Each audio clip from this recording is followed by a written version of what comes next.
Talvez uma das novidades mais esperadas que a gente teve para 2025 foi a questão da integração dos funks com a inteligência artificial. E isso está entrando agora dentro do software de uma maneira em que algumas tarefas são muito facilitadas com essa integração.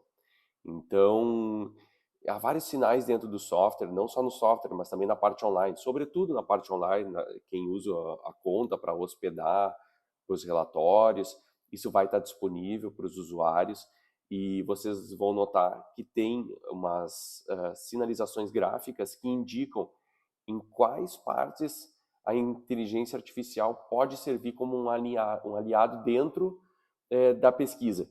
Então, naturalmente que tem uma parte de relatório, de compreensão de testes, mas também tem algo que é mais manual, que seria, por exemplo, a leitura e codificação, a criação do codebook. Então, isso tudo fica agilizado, acelerado com esse uso da inteligência. Uma coisa bem importante que vale salientar é que o pesquisador ele sempre vai ter a mão sobre os seus dados e sobre a sua pesquisa. Ou seja, mesmo que a inteligência artificial em algum momento atue, seja na construção, seja na análise dos dados, o pesquisador vai poder conferir e também modificar aquilo que foi feito. Então, vou mostrar aqui alguns exemplos bem simples de como isso pode funcionar dentro de uma pesquisa. Então, acho que o primeiro ponto é se eu não tenho uma pesquisa, se eu tenho uma ideia de pesquisa. Então, se eu tenho uma ideia de pesquisa, eu posso utilizar um prompt de inteligência artificial para dar uma instrução e criar um questionário. Então, basta que vocês estejam conectados na sua conta. Dentro da opção de criar uma pesquisa, tem um botãozinho lá que é gerar um questionário por IA.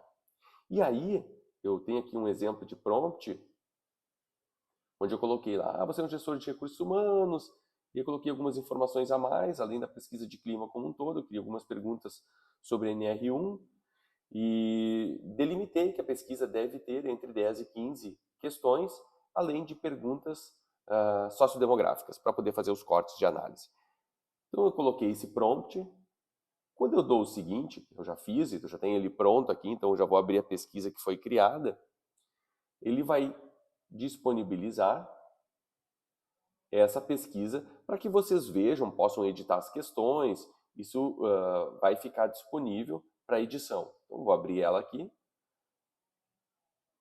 Na concepção do questionário, e aí então eu tenho o meu formulário com todas as questões, então ele criou com 14 questões, e aqui eu tenho algumas avaliações, então são escalares, que também eu posso ir lá e modificar o tipo delas, então aqui digamos que eu queira colocar para o sistema que eu tenho uma variável que é escalar, e eu quero ela obrigatória.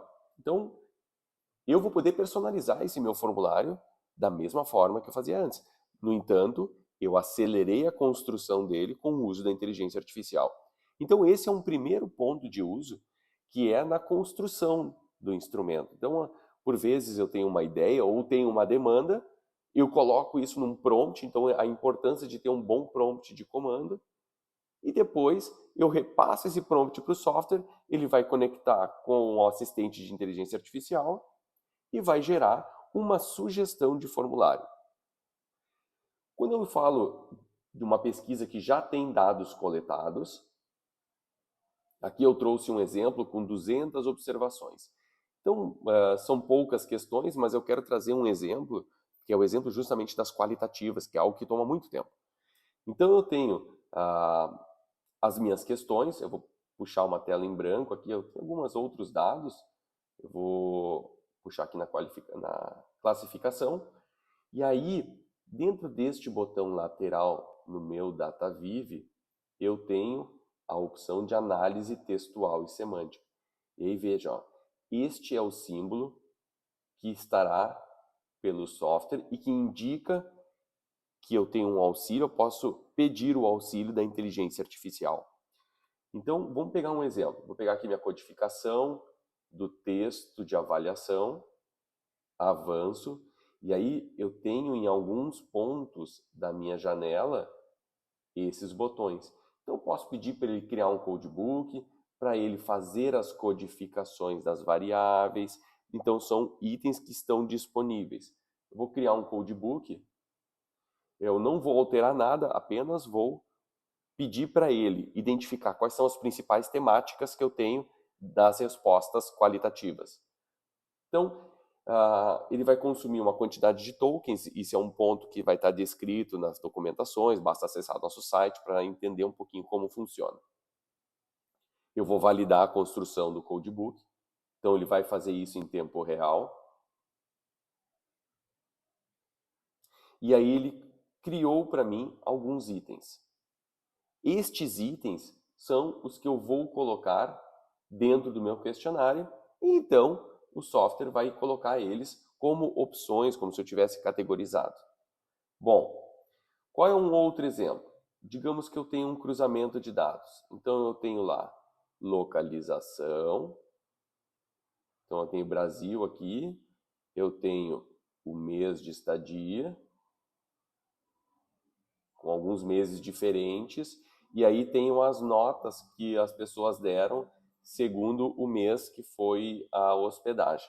E aí eu quero pedir para o software, veja que eu tenho novamente o botão aqui de inteligência artificial, eu quero que ele interprete isso para mim.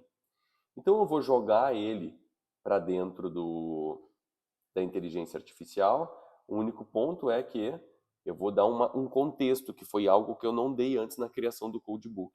Então, eu vou colocar aqui, esta é uma pesquisa de avaliação de hotéis. Os objetivos da minha pesquisa é mensurar e captar a percepção dos hóspedes com relação à hospedagem. Então, isso é importante dentro do prompt, dar esse contexto para o software poder interpretar melhor esses resultados. Então, eu vou colocar lá interpretar.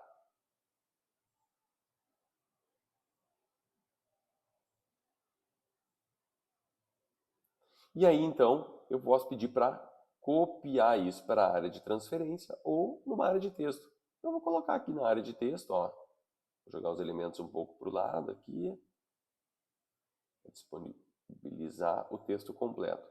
Então ele traz lá para mim, ó, que os dados indicam que a nota média é de 5, sugerindo desempenho positivo. Então aqui ele traz, dentro do software, nessa caixa de texto, a interpretação das médias e também do teste estatístico.